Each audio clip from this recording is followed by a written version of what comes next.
আশকাবাদে চরম দুরবস্থার মধ্যে পড়ে আছে ইস্টবেঙ্গল দল। কেড়ে নেওয়া হয়েছে তাদের পাসপোর্ট। সৌদি প্রো লিগে খেলা ফুটবলারকে টার্গেট করলো মোহনবাগান। তো hello guys, welcome to channel বং এমএসি বংশত ভিডিওতে আপনার সবাই কারাকবার স্বাগত। আজকে আমি নিয়েছি ইন্ডিয়ান ফুটবল আপডেট 30 পর্ব। তো চলুন একদম জেনে করে আজকে ভিডিওটা শুরু করা যাক। বন্ধুরা, আপনারা সকলেই জানেন ইস্টবেঙ্গল তাদের এএফসি চ্যালেঞ্জ লিগের যে নকআউট পর্বের ম্যাচ, সেখানকার অ্যাওয়ে লেগ কিন্তু খেলতে গিয়েছে তুর্কমেনিস্তানের রাজধানী আশকাবাদে তারা কিন্তু রয়েছেন। বাট তাদের কিন্তু কোনো রকম ফেসিলিটি সেভাবে ব্যবহার করতে দেওয়া হচ্ছে না। আমরা সকলেই জানি তুর্কমেনিস্তান স্বৈরাচারী শাসকের দেশ। আমি খুব বেশি নিয়ে বলতে পারবো না, কারণ ইউটিউব থেকে আমার উপর বিভিন্ন রকম নিষেধাজ্ঞা নেমে আসবে। তো ভিডিওতে আমি সেই সম্পর্কে কিছু বলছি না। বাট ইস্টবেঙ্গল প্লেয়াররা কী কী মানে প্রবলেম ফেস করছে সেইটা নিয়ে আমি আপনাদের জানাতে চাইছি। সবার প্রথমে তাদের কিন্তু পাসপোর্ট কিন্তু নিয়ে নেওয়া হয়েছে, এটা তাদের দেশের নাকি নিয়ম। তারপর তাদের কিন্তু গোটা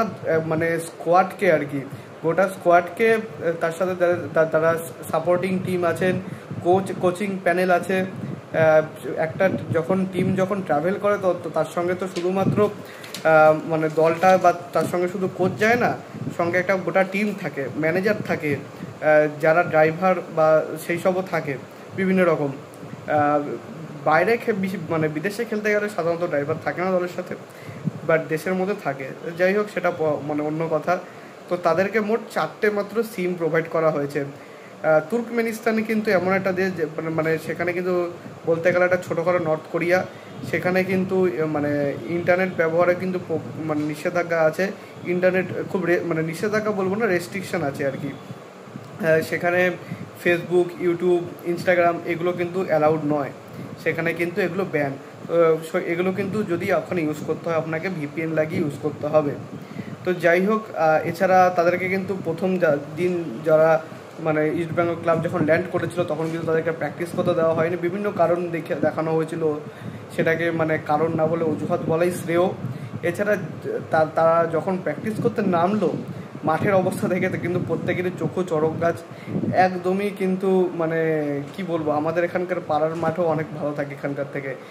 বাংলাদেশের বসুন্ধরা স্পোর্টস এরিনার যে মাঠটা আমরা দেখেছিলাম গত বছর, প্রায় সেই রকম কিন্তু মাঠ প্রোভাইড করা হচ্ছে প্র্যাকটিসের জন্য। আর মোস্ট প্রবাবলি সেই স্টেডিয়ামেই কিন্তু খেলা হবে। তো সুতরাং ইস্টবেঙ্গলের জন্য কিন্তু বেশ একটা প্রতিকূল পরিবেশ অপেক্ষা করে আছে। একে অ্যাওয়ে সাপোর্ট, তারপরে ওই রকম মাঠ, তার সাথে কিন্তু ওয়েদারের সঙ্গে মানিয়ে নিতে হবে দলকে। আর তার পাশাপাশি তারা কিন্তু এক গোলে কিন্তু পিছিয়েও আছে। তো সব মিলে ইস্টবেঙ্গল যদি এই ম্যাচটা জয়লাভ করতে পারে তাহলে কিন্তু একটা ইতিহাস রচনা করবে, এটা কিন্তু বলাই বাহুল্য। এই তো গেল ইস্টবেঙ্গলের মানে অ্যাওয়ে লেগের কথা। এরপর চলে আসবো সরাসরি কিছু ট্রান্সফার আপডেটের কথায়। তো ট্রান্সফার আপডেটে যদি সবার প্রথমে বলি তাহলে মোহাম্মদ বেমামারকে নিয়ে না বললেই নয়। মোহাম্মদ বেমামার কিন্তু নর্থ ইস্ট ইউনাইটেডের ডিফেন্সিভ মিডিও, তিনি কিন্তু আইএসএলে খুব ভালো পারফর্ম করেছেন। তিনি ডিফেন্সিভ মিডফিল্ডার ছাড়াও তিনি কিন্তু সেন্টার মিডেও তিনি কিন্তু যথেষ্টভাবে সক্ষম খেলতে পারেন। এবং তার কিন্তু বড় ভূমিকা আছে যখন নর্থ ইস্ট ডুরান জিতেছিল, সেখানে কিন্তু তিনি গোলও করেছিলেন এবং তার সাথে কিন্তু ডিফেন্সিভ এরিয়াতে কিন্তু খুব ভালো পারফর্ম করেছিলেন। আমরা কিন্তু আলাদিন আজারের নাম প্রতিবার নিই, বাট তার নামটা কিন্তু ভুলে যাই।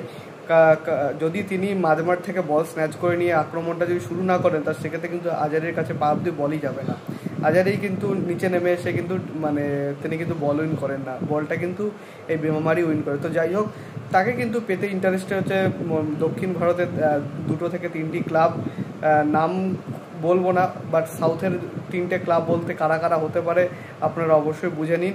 তার মধ্যে মোস্ট প্রবাবলি একটা হয়তো আই লিগের ক্লাবও থাকতে পারে। তো এইটাই ছিল মোহাম্মদ বেমামারকে নিয়ে আপডেট। এরপর যদি চলে আসি ইস্টবেঙ্গলের কথায়, দেখুন তো ইস্টবেঙ্গল এই আপডেটের সঙ্গে কিন্তু প্রচ্ছন্নভাবে জড়িত। আমি বলিনি মানে একেবারেই ইস্টবেঙ্গল ফ্রন্ট রানার।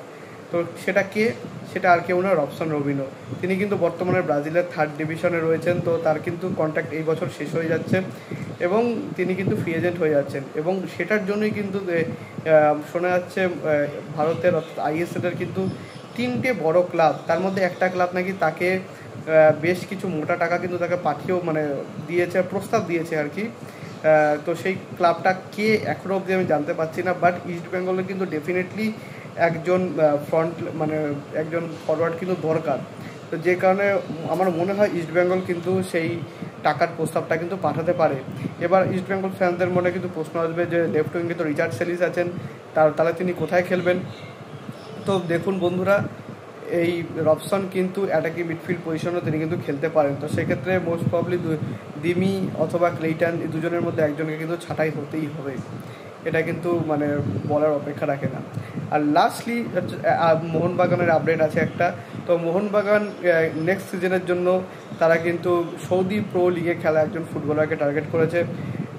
তার মানে কিন্তু এই নয় যে সে কিন্তু আল হিলাল বা আল নাসের বা আল ইতিহাদ এরকম কিন্তু বড় ক্লাবের প্লেয়ার তা নয়, হয়তো সে মানে একটু নিচুর দিকে টিমেরও প্লেয়ার হতে পারে, বাট সেই সৌদি প্রো লিগে খেলা কিন্তু প্লেয়ারকে টার্গেট করছে।